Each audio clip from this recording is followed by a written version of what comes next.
Hello అందరికీ welcome back to Dolly dumplings. ఇవాల్టి video వచ్చేసి నవరాత్రి స్పెషల్ 8వ రోజు అమ్మవారికి నైవేద్యంగా పెట్టే కొబ్బరన్నాన్ని ఎలా చేసుకోవాలా ప్రాసెస్ ఏందో చూసేద్దామండి. చాలా సింపుల్గా చేసుకోవచ్చు. చాలా తక్కువ టైంలో ఈ రెసిపీ రెడీ అయిపోతుంది. మీకు 10 మినిట్స్ లోపే ఈ రెసిపీ రెడీ అయిపోతుందండి. చాలా బాగుంటుంది కూడా. అలాగే లంచ్ బాక్స్కి కూడా ఈ రెసిపీని చేసుకోవచ్చు. ఇప్పుడు ఈ కొబ్బరన్నాన్ని ఎలా చేసుకోవాలో ప్రాసెస్ చూసేద్దాము. దీనికోసం ముందుగా నేను ఇక్కడ 1 గ్లాసు బియ్యాన్ని తీసుకొని ఉడికించి తీసుకున్నానండి. 1 గ్లాసు బియ్యానికి 2 గ్లాసులు వాటర్ని వేసుకొని కుక్కర్లో ఉడికించి తీసుకున్నాను. ఈ అన్నాన్ని ఒక ప్లేట్లో తీసుకొని బాగా చల్లగా అయ్యే వరకు చల్లారనివ్వాలి. ఇప్పుడు స్టవ్ ఆన్ చేసుకొని ప్యాన్ పెట్టుకొని ఇందులో 2 టేబుల్ స్పూన్లు ఆయిల్ వేసుకోవాలి. ఆయిల్కి బదులు మీరు నెయ్యితో కూడా చేసుకోవచ్చండి. ఆయిల్ వేడైన తర్వాత ఇందులో 2 టేబుల్ స్పూన్లు పల్లీలు వేసుకొని మంటని మీడియం ఫ్లేమ్లో ఉంచి ఈ పల్లీలు ఎర్రగా అయ్యే వరకు వేయించుకోవాలి. మరీ ఎక్కువ వేపుకోవద్దండి. ఇప్పుడు ఇదే ఆయిల్లో పోపు దినుసుల్ని వేసుకోవాలి. నేను ఇక్కడ జీలకర్ర, అలాగే పచ్చిశనగపప్పు, మినపప్పు, ఆవాలు, ఎండుమిరపకాయలు వేసానండి. ఇవి లైట్గా ఫ్రై అయిన తర్వాత ఇందులో సన్నగా కట్ చేసుకున్న పచ్చిమిర్చి ముక్కలు, అలాగే అల్లం ముక్కల్ని వేసుకొని మంటని లో ఫ్లేమ్లో ఉంచి ఇవి బాగా వేగే వరకు కలుపుతూ వేయించుకోవాలి.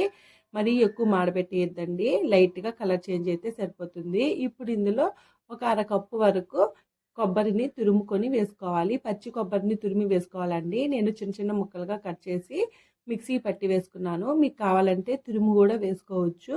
మంటని మీడియం టు లో ఫ్లేమ్లోకి అడ్జస్ట్ చేసుకుంటూ ఈ కొబ్బరిని కూడా ఎర్రగా అయ్యే వరకు వేయించుకోవాలి. మరీ ఎక్కువ ఎర్రగా అవ్వాల్సిన అవసరం లేదండి. ఈ కొబ్బరి వేగిన తర్వాత ఒక కమ్మటి వాసన వస్తుంది. అప్పటి వరకు వేపుకుంటే సరిపోతుంది. ఇప్పుడు ఇందులో 2 రెమ్మలు కరివేపాకును కూడా వేసుకొని బాగా కలుపుకోవాలి.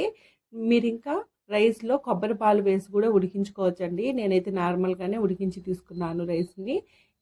ఇంకా ఇందులో మీరు జీడిపప్పును కూడా వేయించి వేసుకోవచ్చండి. నేనైతే వేయట్లేదు. అలాగే పోపు దినుసుల్లో ఒక 1/2 టేబుల్ స్పూన్ వరకు మిరియాలను కూడా వేసుకోవచ్చు.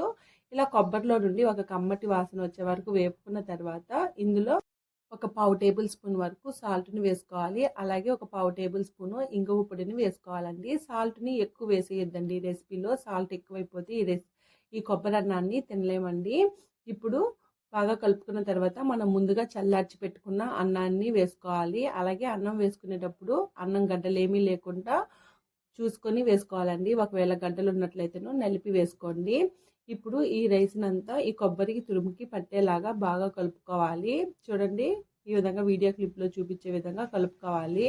మీరు కరెక్ట్గా వాటర్ని పోసుకొని అన్నాన్ని ఉడికించుకున్నట్లయితేనో ఈ కొబ్బరి అన్నం అనేది చాలా పొడి పొడిగా వస్తుందండి. అంతేనండి.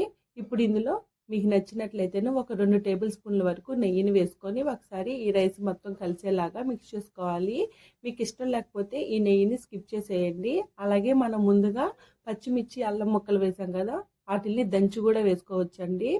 ఇలా కలుపుకున్న తర్వాత ఇందులో మనం ముందుగా వేయించి పెట్టుకున్న పల్లీలను కూడా వేసుకొని ఒకసారి బాగా కలుపుకోవాలి. అంతేనండి. ఇంకా స్టవ్ ఆఫ్ చేసేసుకొని సర్వింగ్ బౌల్లోకి తీసేసుకోవడమే.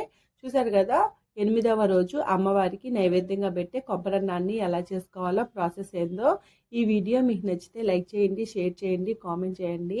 అలాగే మరిన్ని రెసిపీస్ కోసం మన ఛానల్ని సబ్స్క్రైబ్ చేసుకొని నోటిఫికేషన్ సింబల్ని ఆన్ చేయండి. ఈ రెసిపీ మీరు ట్రై చేస్తే మీకు ఎలా కుదిరిందో కామెంట్ చేసేయండి. Thank you for watching.